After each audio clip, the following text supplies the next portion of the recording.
TPM stand for titik pulang modal. Okey, apa maksud TPM? TPM ni bukan budak perniagaan je tau belajar. Prinsip perakaunan pun belajar juga.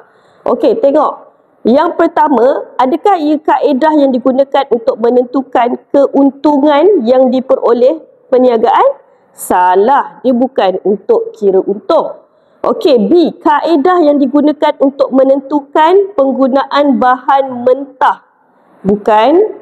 Okey, dan juga C, kaedah yang digunakan untuk menentukan jumlah penggunaan kos tetap dan kos berubah. Itu pun bukan. Okey, D, kaedah yang digunakan untuk merancang dan mengetahui hasil yang diperolehi bersamaan dengan jumlah kos yang terlibat. Okey, betul.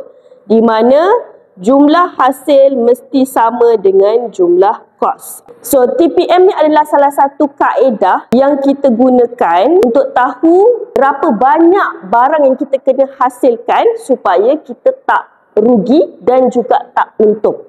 Sebab itulah jumlah hasil sama dengan jumlah kos. Okey, so jawapan dia adalah D.